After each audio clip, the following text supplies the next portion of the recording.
Honorable Speaker, I beg to lay the following papers on the table of the House today, Tuesday, March 4th, 2025. A, the agreement between the Government of the Republic of Kenya and the Government of the Federal Republic of Germany on comprehensive migration and mobility partnership from the Ministry of Labor and Social Protection. B, audited annual report and financial statement of Kirinyaga University for the financial year ended 30th June 2023. C, first quarter national government budget implementation review report for financial year 2024-2025 from the Office of the Controller of Budget.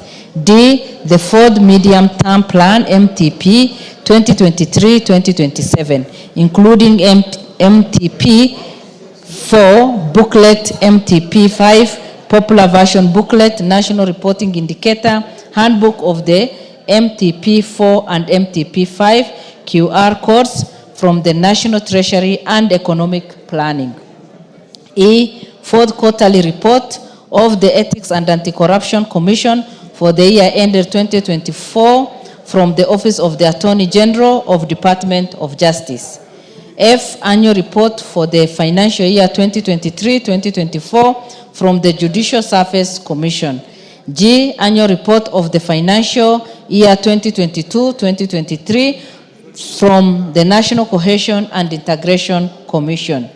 H, report of the proceedings of the 82nd session of the Executive Committee and the 46th Conference of African Parliamentary Union 2024 held in Jamera, Chad in October 2024, and the Secretary General of African Parliamentary Union.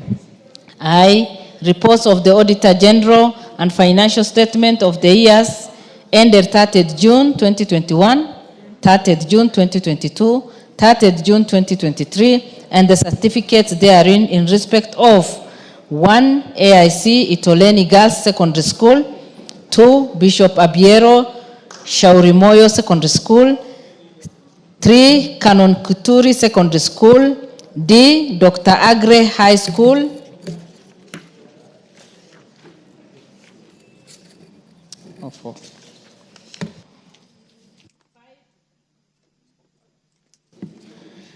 5. Gashoire Girls High School, 6. Gadaidi Secondary School, 7. Gadanji Secondary School, 8. Gadiga Secondary School, 9. Gede Secondary School, 10. Gichuru High School, 11. Gitiha Secondary School, 12. Ikanga Boys Secondary School, 13. Kajembe High School, 14. Kanjeru Girls High School, 15. Kenyatta High School, 16. Kituma Secondary School, 17. Yome Boys Secondary School, 18. Lari Boys Secondary School, 19. Mahimayu Girls Secondary School, 20. Magutu Girls High School, 21. Malindi High School, 22. Marifano Secondary School, 23. Matuga Girls High School, 24. Mazeras Girls Memorial Secondary School, 25. Mbitini Girls Secondary School, 26. Munyu Girls High School, 27. Murera Secondary School, 28. Ngala Memorial Secondary School, 29. Ngala Memorial Secondary School, 30. Our Lady of Fatima Kiriko Girls Secondary School, 31.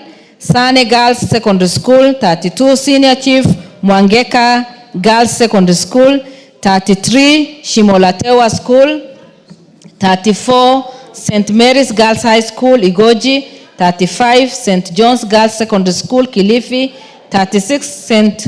Ursula Girls Secondary School, Tungutu, 27. St. Charles Loaga Secondary School, and 28. Voi Boys High School. Thank you, Honorable Speaker, and I lay.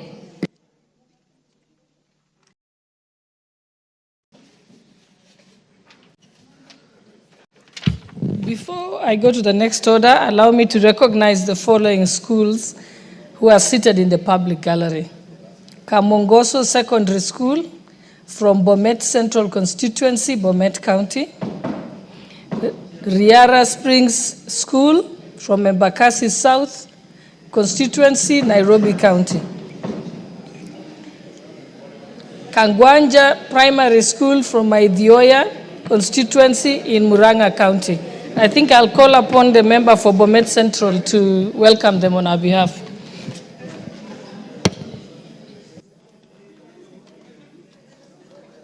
He's not there. It's okay, let me... And member for Embakasi South?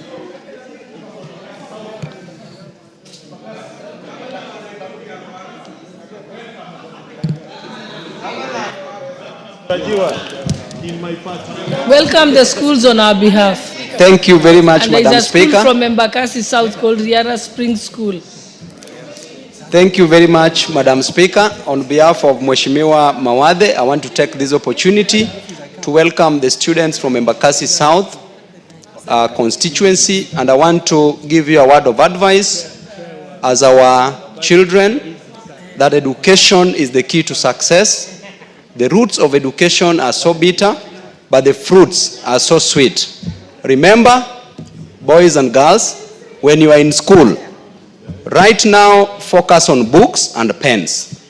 If you must kiss a man, kiss a book. If you must hug a girl, hug a pen. That is the only thing that shall rescue you from the bondage of poverty. Thank you and God bless you. Good job.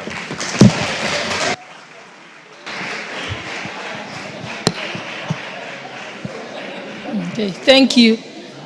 Next order. Order number 6, notices of motion.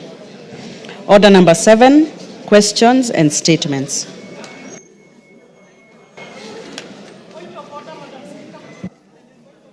Yes, what is your point of order, Honorable Muhia? Give her the mic.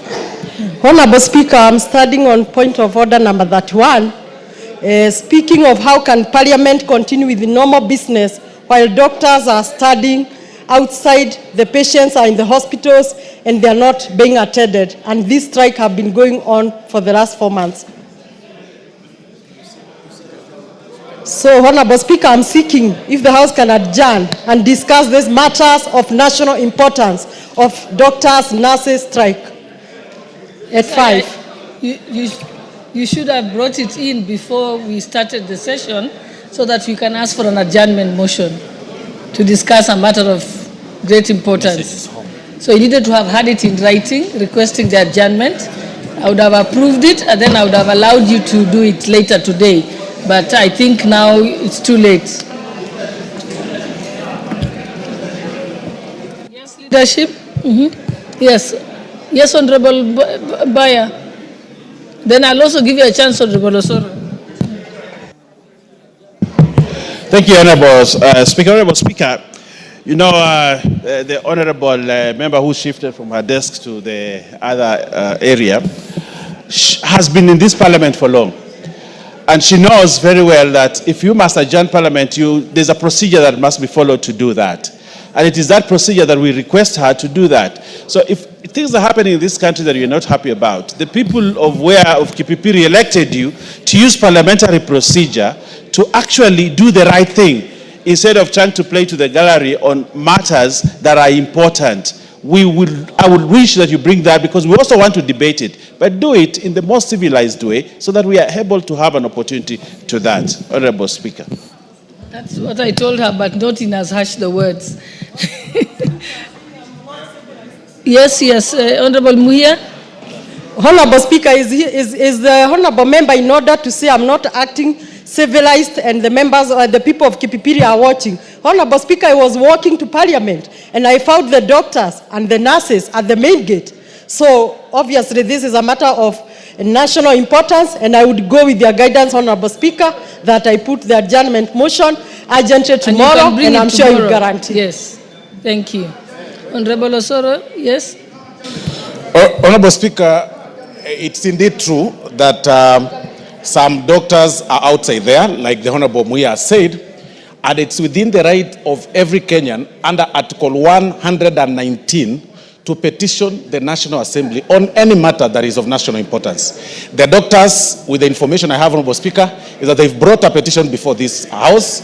It will be tabled before a relevant committee, follow the due process as the law guides. We have a petitions committee here, we have the health committee. It will follow the relevant procedures, and then it will have its way in the floor of the House through a form, or in a form of a report, Honorable Speaker. So Article 119 is clear that every member of the public is free to petition. So anytime we see members of the public outside the gate petitioning Parliament, it should not stop any normal operations of the business or the plenary.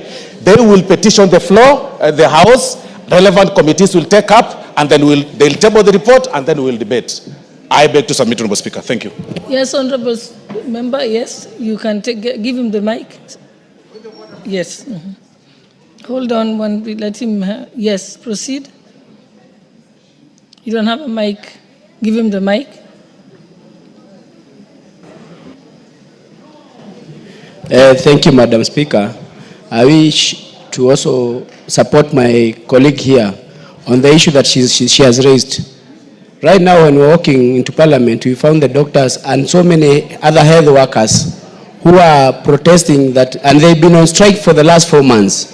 And I think as a country and as a people who represent the people of Kenya, this is a matter of national interest, and there are so many people lying in the hospitals who are sick, who will risk losing their lives. We should not stick to procedures, whereas there are people who are dying in the hospitals, and this is a matter that we should discuss and be seen as a serious Parliament who takes interests of wananchi at heart.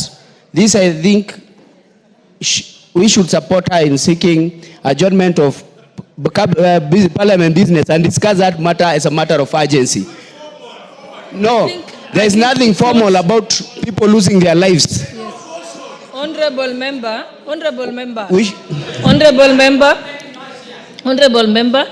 we hear you.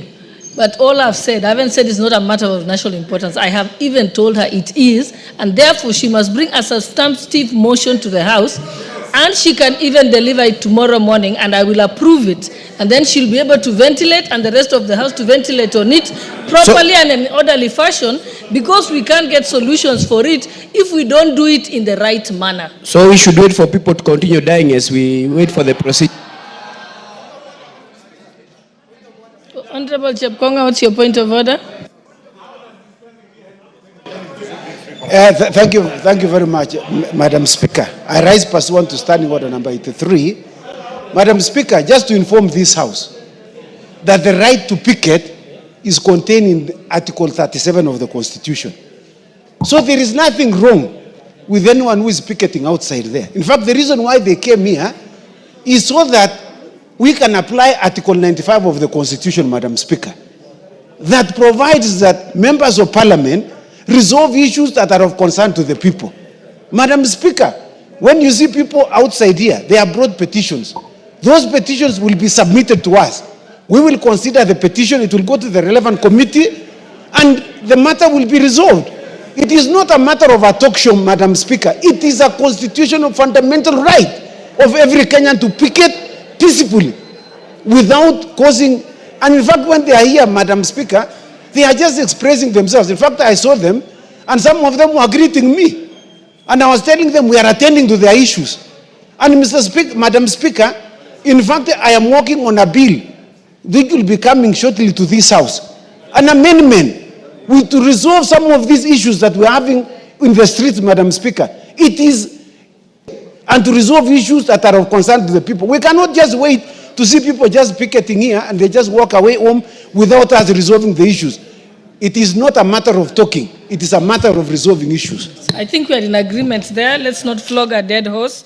I think we've agreed the way forward on this one. Could we move to the next order? What was coming up? Questions and statements? Okay, questions and statements. Those members who have statements. I have the list here. I think we have Honorable Daniel Manduku, member for Nyaribari Masaba. Thank you, Madam Speaker. Pursuant to the provisions of Standing Order number 44-2C, I rise to request for statement from the chairperson of the Departmental Committee on Administration and Internal Security regarding the filling of vacant positions of Chief and Assistant Chief in Nyeriva Masava constituency. Honorable Speaker, Chiefs and Assistant Chiefs are pivotal in maintaining law and order at the grassroots level. They serve as the primary liaison officers between the national government and the local communities, resolving disputes, facilitating development initiatives, and ensuring security through prompt responses to issues such as crime and emergencies. Their roles are also essential for delivering effective national government administrative services. Regrettably, many residents of Nyeriva Masava constituency are deprived of these essential services due to the absence of chiefs and assistant chiefs in various areas, specifically in Ikorongo, Irianyi locations, and Kegogi, Gekonge, Ikenye, Ivacho, Mesabisabi, Nyantrago, and Nyankononi sublocations, respectively. These vacancies have created significant gaps in local administration, undermining the effective governance and service delivery at the grassroots level. Honorable Speaker, it's against this background that I request for a statement from the chairperson of the Departmental Committee on Administration and Internal Security on the following. 1, a report on the status of recruitment of chiefs and assistant chiefs, including the challenges, if any, faced by the Ministry of Interior and National Administration in completing this exercise across the country. Number 2, the measures put in place to ensure that any vacant positions for chiefs and assistant chiefs are filled promptly, thereby eliminating gaps in administrative services faced at affected grassroots level. And 3, a definitive timeline when the vacant positions of chief and assistant chiefs in Nyeriva Masava constituency will be filled. I thank you, Honorable Speaker.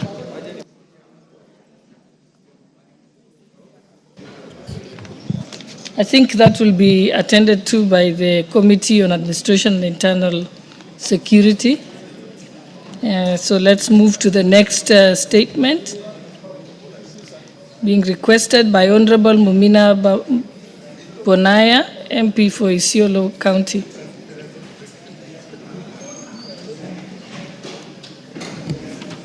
Thank you, Honorable Speaker.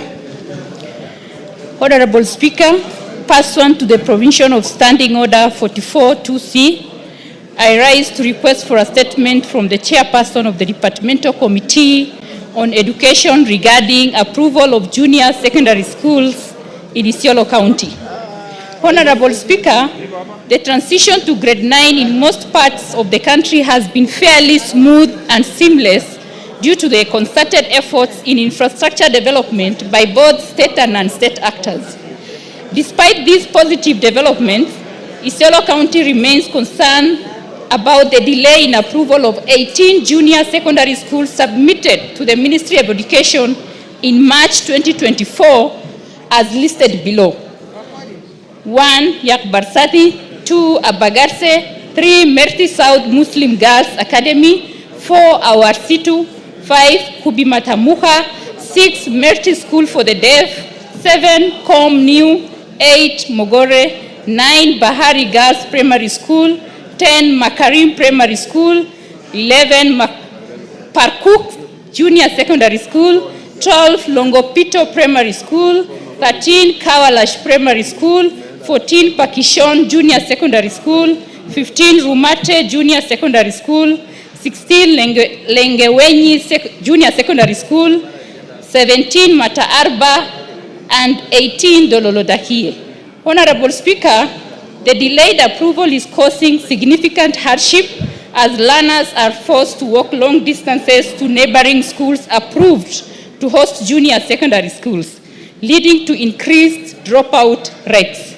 Honorable Speaker, it is against this backdrop that I request for a statement from the chairperson of the Departmental Committee on Education on the following. 1, the status of finalization of the pending approval of the 18 junior secondary schools in Isiolo County to ensure that learners are not disadvantaged by the limited number of junior secondary schools. And 2, plans by the Ministry of Education to ensure equitable access to junior secondary schools in marginalized areas that still lack grade 9 classrooms, notwithstanding ongoing construction efforts. I thank you, Honorable Speaker. Thank you. That will be marked to the Committee on Education for attention. Now we get to the Honorable Stephen Mogaka, member for West Mugirango.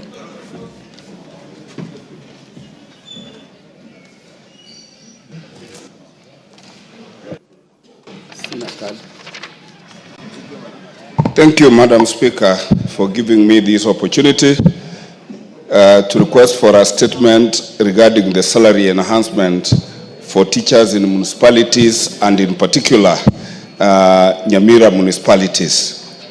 Honorable Speaker, pursuant to the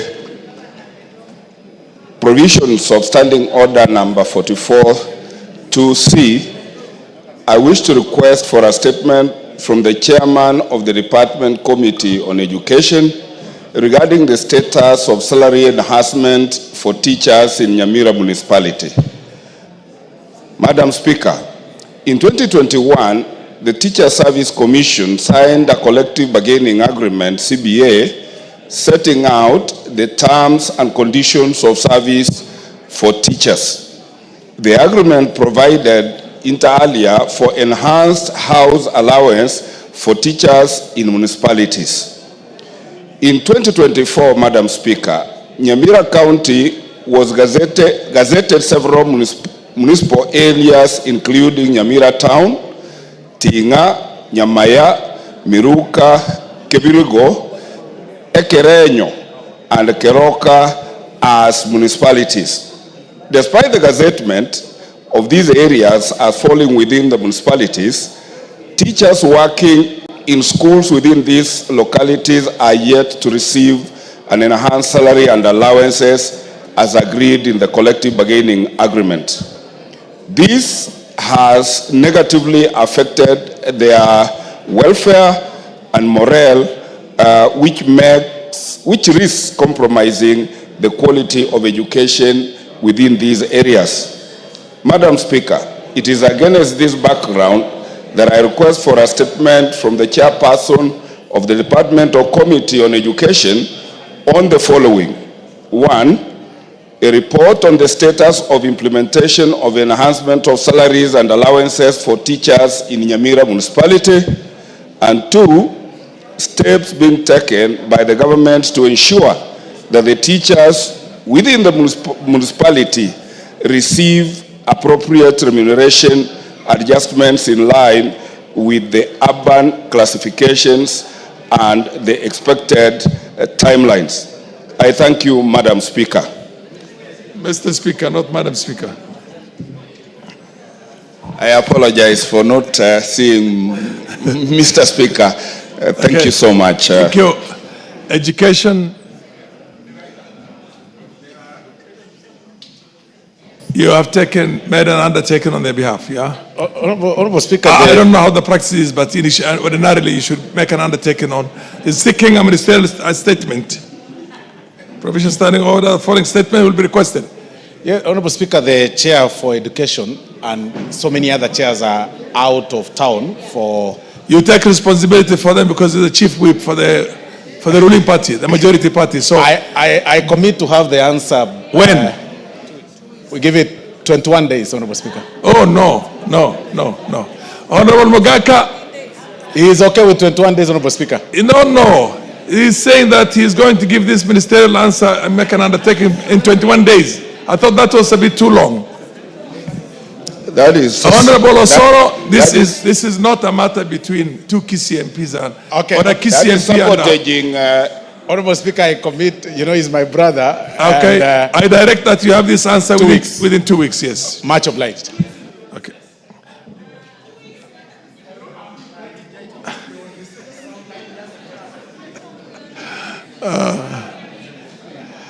Honorable Mogaka, there's a presumption. You can't anticipate recess before the motion of adjournment for recess is moved. So it's fair. I mean... But the calendar is there also, yes. Can you give Honorable Osoro, the chief whip? Honorable Speaker, I am privileged to sit in the House Business Committee, and I'm very privy to the calendar of the House. In 2 weeks' time, Honorable Speaker, we will be out for recess. a short recess. So I was being practical that he gets the answer in 3 weeks, but just to satisfy him, Honorable Speaker, let me just say 2 weeks, but practically will not be in this house that time within 2 weeks. The Honorable Mogaka, how urgent is this matter? When it comes to remuneration of teachers, nothing can be more urgent. I pray, Mr. Speaker, that you direct that the answer be given within 7 days. That is next week, after 7 days. We have a very hard-working minister. I direct that the ministerial statement be there next week, 1 week from today. Most obliged. Okay. The Honorable Madam Lydia Haika is seeking a ministerial statement from the education, not from the finance and national planning. Proceed. Honorable Speaker, pursuant to the provision of Standing Order 44-2C, I rise to request for a statement from the chairperson of the Departmental Committee of Finance and National Planning regarding payment of retirement dues and pension for retired teachers. Honorable Speaker, retirement benefits are fundamental rights for public officers, which ensures their financial stability in their later years. As provided under Article 44(1)(e) of the Constitution, these payments are intended to provide retirees a seamless transition from active employment to retirement. These fundamental rights, a number of retired teachers who served under the TSC, Teacher Service Commission, have yet to receive their pension and retirement dues. And in addition to the prolonged delay, they have not received any formal communication regarding their benefits, leaving them in uncertainty. As a result, many of these senior citizens who largely hoped to depend on their pension, Mr. Speaker, for essential needs such as medical care and other expenses, daily expenses, are enduring significant hardship. Honorable Speaker, it is against this background that I request for a statement from the chairperson of the Departmental Committee on Finance, National Planning on the following. A report on the factors contributing to the delay of the disbursement of retirement benefits to the retired teachers in Taita Taveta County. The data and statistics of all unpaid retired teachers in Taita Taveta County, including when they retired from the service and the timelines within which their outstanding dues will be fully settled. And the measures put in place to ensure timely processing and payment of pension, as well as any alternative intervention to support affected retirees in such delays. I thank you, Honorable Speaker. Chief Whip, I noticed that the Chair of Finance and National Planning is not here. Honorable Speaker, like I said earlier, most of our colleagues are out of town representing all of us in the burial of our colleague, the Honorable Malulu Njendi. And, but I commit to pass the message to the Honorable Kuria Kimani and commit to have the answer in a week's time. In a week's time. Fair enough. Yeah. What about the Honorable Geoffrey Ruku, MP for Mbere North? Thank you, Honorable Speaker. I rise to request for a of payments of the last expense and death gratuity under the National Health Insurance Fund and Public Service Superannuation Scheme. Mr. Speaker, it's worth to know that this is the second time I am requesting for this statement. Therefore, it means the Ministry of Health is not serious at all. And that's why we are facing all these challenges as far as the implementation of SHA is concerned. Honorable Speaker, pursuant to the provision of Standing Order 42 2C, I rise to request for a statement from the chairperson of the Departmental Committee on Health regarding the status of payment of RAS expense and death gratuity under the defunct National Health Insurance Fund, NHIF, and the Public Service Superannuation Scheme. Honorable Speaker, Article 43 of the Constitution of Kenya entitles every person the right to social security. To this end, the defunct NHIF and the Public Service Superannuation Scheme offers RAS expense and death gratuity to the beneficiaries in the occurrence of death. Regrettably, the family of the late Moses Muturi Dwega, PF number 20090000918, who succumbed to COVID-19 while serving as an acting director in the Ministry of Lands, Public Works, Housing and Urban Development in Nyeri County, is yet to be paid the last expense and the death gratuity. This case is among the estimated 800 beneficiaries under the NHIF last expense scheme and 400 entitled to death gratuity under the Public Service Superannuation Scheme, particularly those who died between 2019 and 2021. Honorable Speaker, it is against this background that I request the chairman of the Departmental Committee of Health to appraise the House on the following. 1, a report on the number of beneficiaries enrolled for the last expense under the death gratuity under the defunct NHIF and the Public Service Superannuation Scheme, respectively, payout made so far and pending claims for the period between 2019 and 2021. 2, reasons why NHIF and Public Service Superannuation Scheme have not compensated families of beneficiaries who died while covered by the two schemes. 3, measures taken to secure beneficiaries from the loss of death gratuity following the winding up of the NHIF.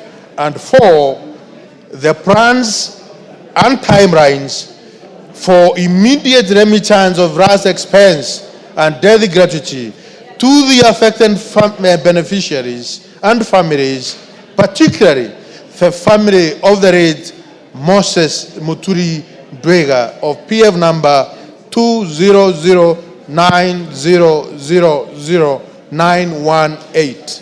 I thank you, Honorable Speaker. And we should not be coming for statements again and again, Mr. Speaker. The Ministry of Health, they have the responsibility, the PS, we have several PSs there. We have a minister, we have directors. They cannot be able to answer a statement within 1 or 2 weeks. This statement was issued in last year in September, and up to now, March, there is no answer which has been given. It's a shame, Mr. Speaker.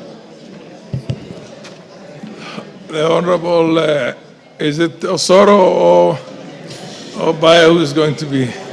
Order, Honorable Osoro. Now that you have the Deputy Majority Leader, would that still be in the purview of the whip?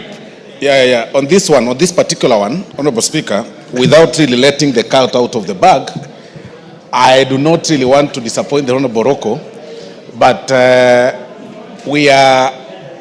the Committee on Health is one of the committees that, and as I said, without really letting the cat out of the bag, that is being reconstituted, and the names will be tabled here possibly tomorrow by God's grace, or on Thursday, and that then means that the committee will proceed for elections to elect the chairman and the vice chair. So because of that short period of transition, I'll request the Honorable Rocco to be a little bit patient, perhaps 2 weeks or so, or 3, so that we are able to have a well-constituted committee that will handle the matter amicably.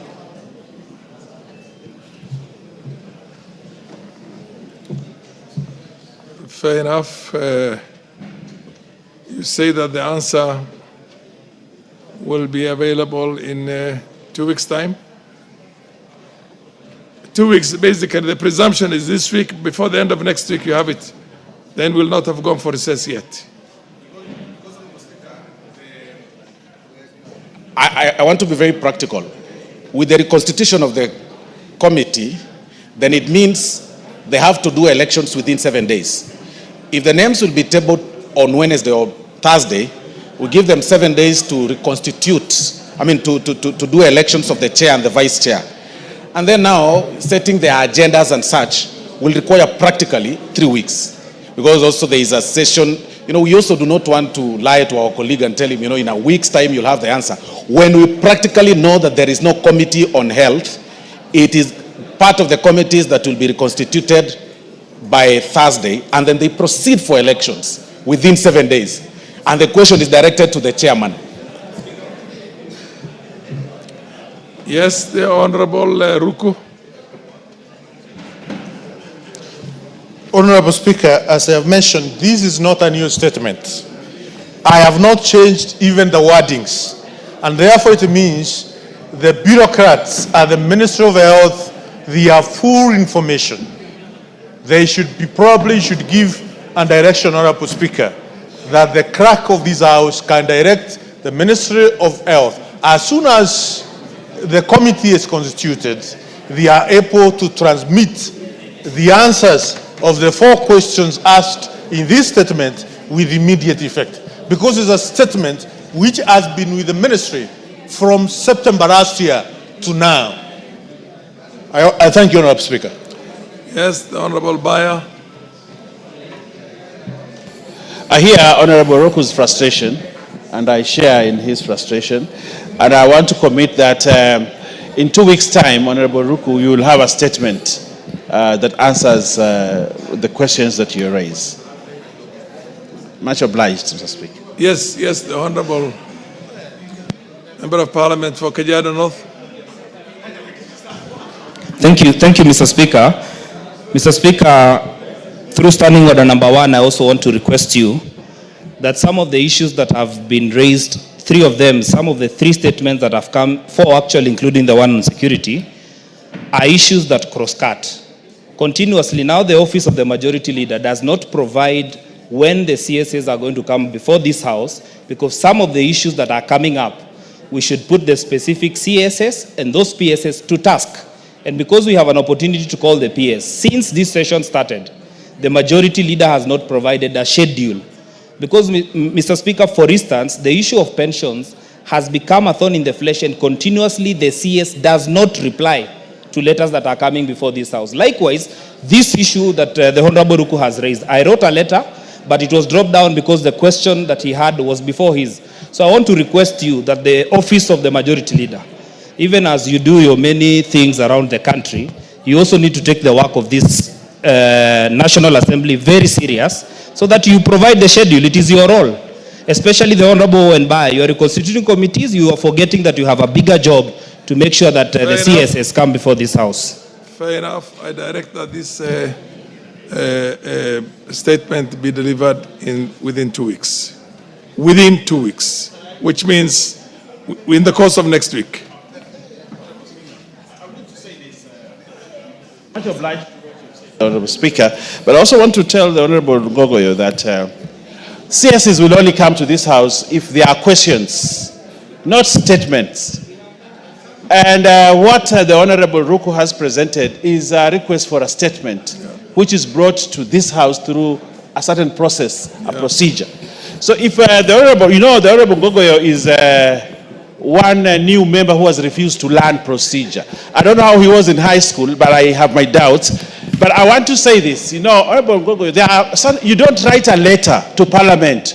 You bring a question on the floor of the House or a statement on the floor of the House, and when it is a question, the Honorable CS will come, for which we have a schedule. So Honorable Gogoyo, please, for the sake of gallery or any other thing, please be parliamentarian. Be a parliamentarian that knows procedure, knows standing orders, knows the Constitution, so that we transact business without back and forth.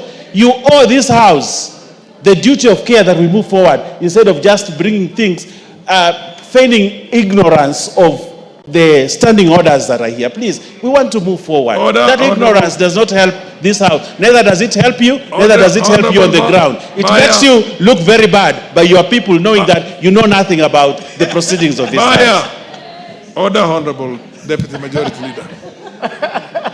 Honorable Doris Donya, MP, Kisii County, is seeking a statement from the Minister of Transport, Committee on Transport.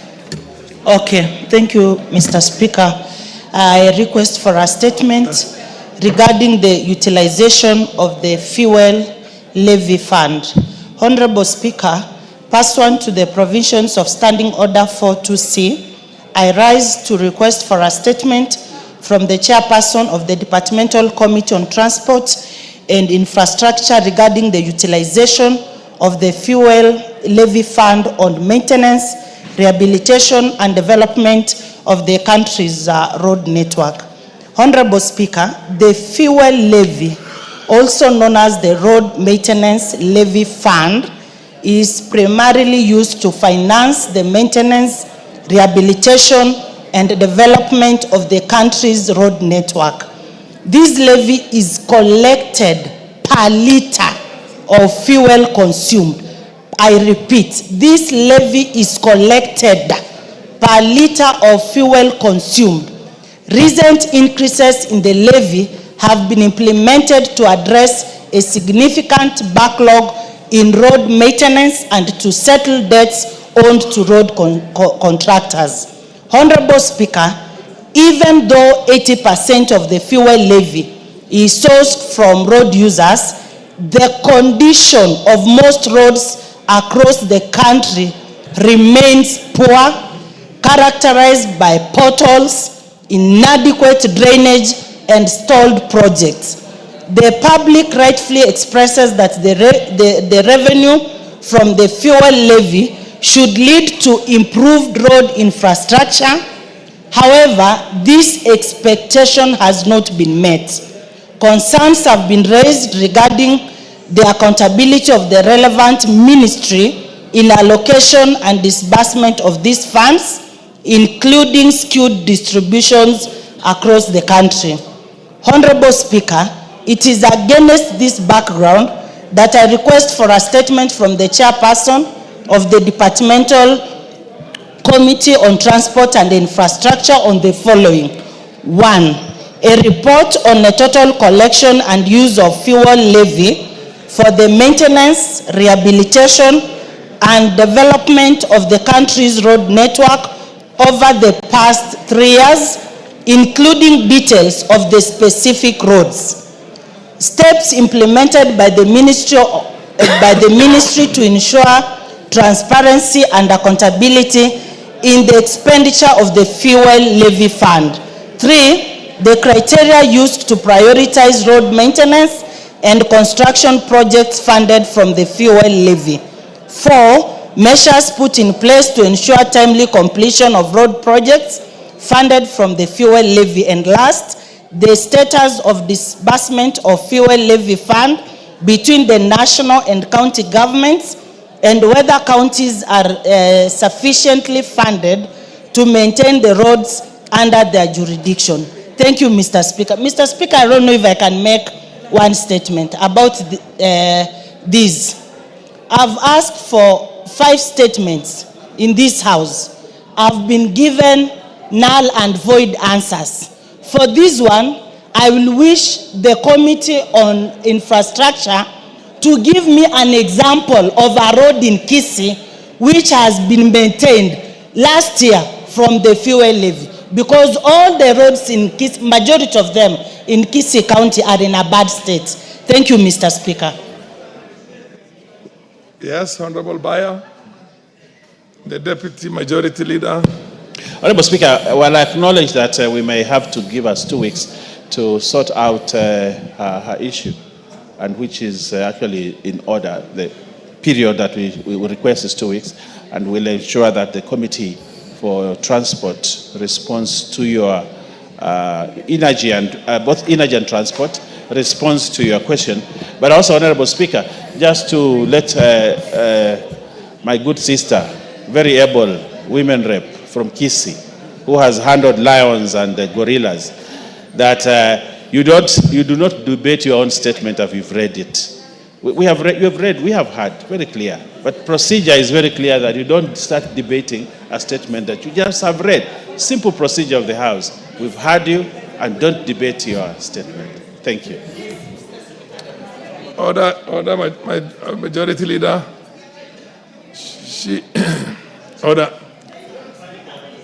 Madam Donya, you've made your point. You can all. What is it? What's the point of order? Proceed. Honorable Baya is telling me that I've debated. Does he understand the difference between debating and just stating something? I stated. I didn't debate. English, I know you are used to Kiswahili. Come for lessons from me. Yes, the Honorable Kibageni, what's your point of order?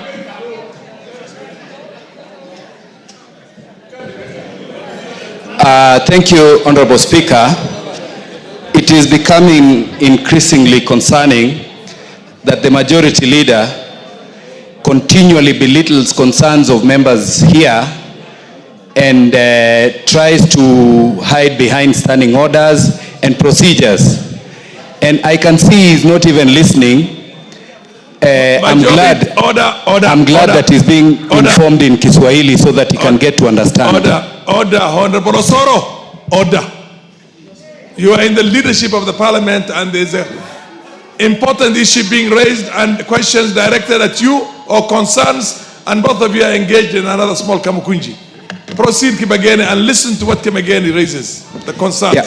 My concern goes to the majority leader and the majority whip, that they continue to belittle concerns of members, the questions and statements that are being made in the House by members representing their constituencies and Kenyans at large, whereby particularly the majority leader today, Honorable Baya, who has belittled our honorable women representative from Kisii County and other members who have raised concerns this afternoon. We request that sometimes we try to be serious. While you try to hide behind standing orders and procedures, you need to have some decorum in the way you respond to members. Thank you, Honorable Speaker. Yes, the Honorable Dr. Makali Mulu. What's your point of order?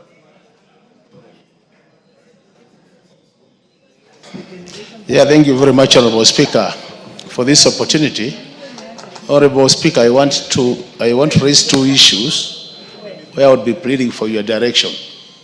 The first issue, Honorable Speaker, is the last season I did raise a statement. Order.